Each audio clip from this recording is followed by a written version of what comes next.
Hello, Johns Creek High School students.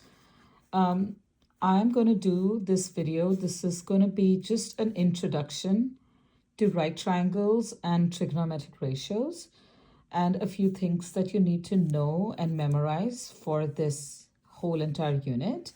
So this unit is dealing with right triangles. So let's say this is ABC, and we can clearly see that this is the right angle because it's marked. So this is the 90 degrees, and the one right across from the 90 degrees is always going to be my hypotenuse. So I'm going to mark that. And then depending on which angle I'm looking at, there are two acute angles here.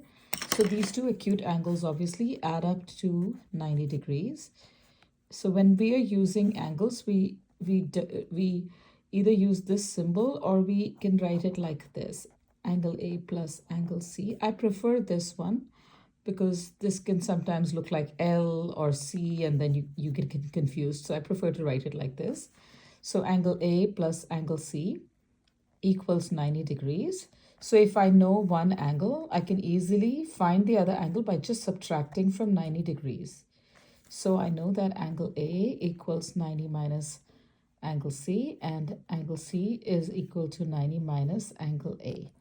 So this is something I want to keep in mind.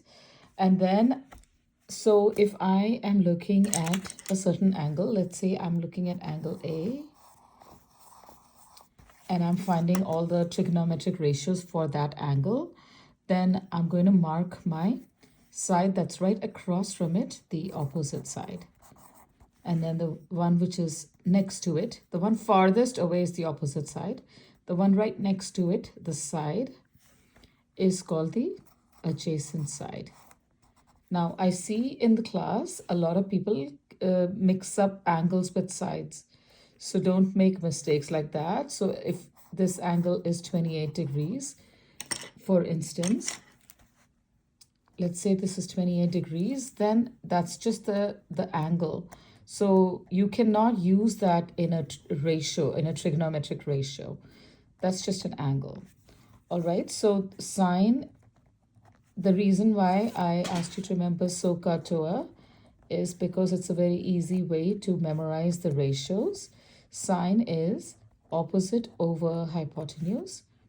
Cos is adjacent over hypotenuse. And tan is opposite over adjacent.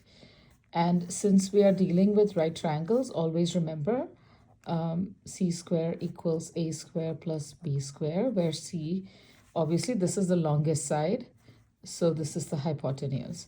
So where c is the hypotenuse and a and b are the legs, as they're called, the legs. And so based on this, if I need to find the legs, I can find it by using c square minus b square. So b square equals c square minus a square. So these are three equations that I will keep in mind in this unit as well. That's about it for this lesson.